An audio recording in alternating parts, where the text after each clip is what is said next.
नमस्ते मित्रांनो, संशोधन मार्गदर्शन मालिकेत आपलं सर्वांचं हार्दिक स्वागत।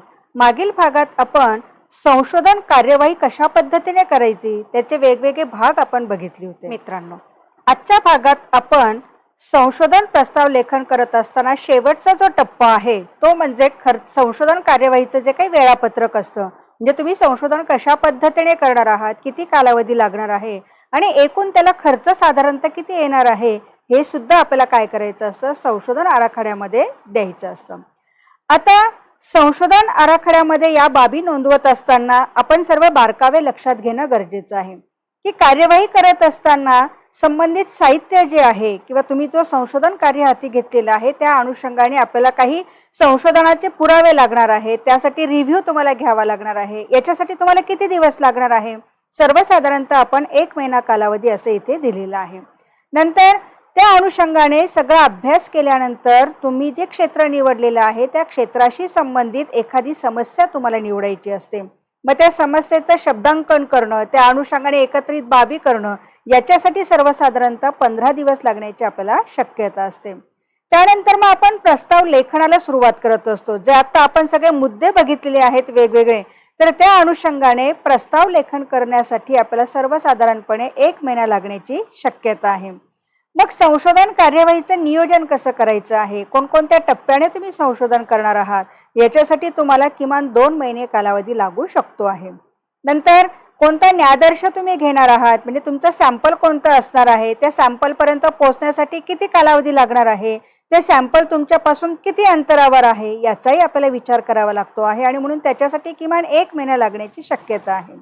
त्यानंतर ते सॅम्पल निवड केल्यानंतर त्या सॅम्पलकडनं तुम्हाला माहितीचं संकलन करावं लागणार आहे। मग ते प्रश्नावलीच्या माध्यमातून असो, मुलाखतीच्या माध्यमातून असो किंवा अजून इतर माध्यमं जी आहेत त्याचा तुम्ही वापर करणार आहात, म्हणून संशोधनासाठी जे काही माहिती लागणार आहे त्याचं संकलन करण्यासाठी जवळपास 2.5 महिने लागण्याची शक्यता आहे।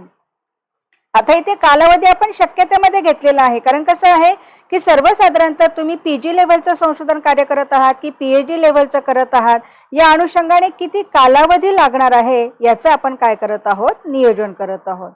शिवाय माहितीचं संकलन केल्यानंतर माहितीचं विश्लेषण तुम्हाला करावं लागणार आहे, त्याचं अर्थनिर्वचन तुम्हाला करावं लागणार आहे, त्याच्यासाठी जवळपास 1 महिना कालावधी लागू शकतो आहे। नंतर निष्कर्ष, शिफारशी आणि त्याची मांडणी ज्यावेळेस तुम्हाला करायची असते तर ते सगळे एकत्रित कॅल्क्युलेशन करण्यासाठी तुम्हाला किमान 15 दिवस लागू शकतात।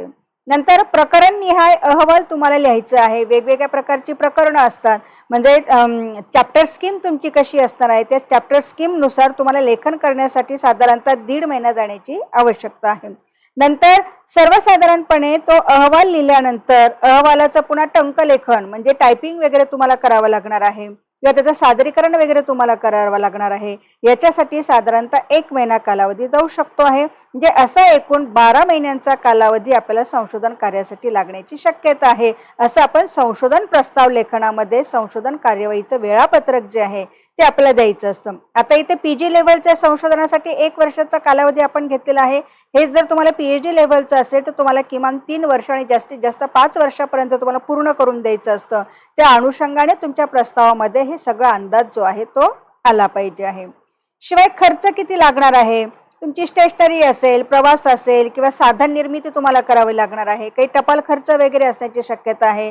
अहवाल लेखन जे आहे केल्यानंतर तुम्हाला टायपिंग करावं लागतं आहे आणि इतर अनुषंगिक जे काही खर्च असतात तर अंदाजे किती तुम्हाला खर्च येऊ शकतो आहे त्या खर्चाचं बजेट तुम्हाला काय करायचं असते ते द्यायचं आहे। इथे सर्वसाधारणपणे एकूण 12,000चं बजेट दिलेलं आहे।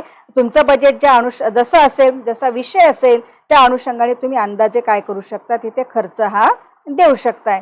म्हणजे एकूणच काय की तुम्हाला संशोधन प्रस्ताव लेखन करत असताना हे सगळं भविष्यात काय काय करायचं आहे, कारण प्रस्ताव लेखन जो आहे त्याची भाषाच भविष्यकालीन असते आणि म्हणून तुम्ही संशोधन कार्य पूर्ण करण्याच्या अनुषंगाने कोणकोणत्या कृती करणार आहात, त्याच्यासाठी किती कालावधी लागणार आहे, अनुषंगाने किती खर्च येणार आहे, या सगळ्या बाबींची आपल्याला काय करावी लागते, माहिती इथे द्यावी लागत असते। अशा रीतीने मित्रांनो, आता आपण संशोधन प्रस्ताव लेखनामध्ये खर्चाचं अंदाजपत्रक जे आहे किंवा एकूणच किती कालावधी लागणार आहे या अनुषंगाने आपल्याला माहिती कशी लिहायची याबद्दल आपण जाणून घेतलेलं आहे।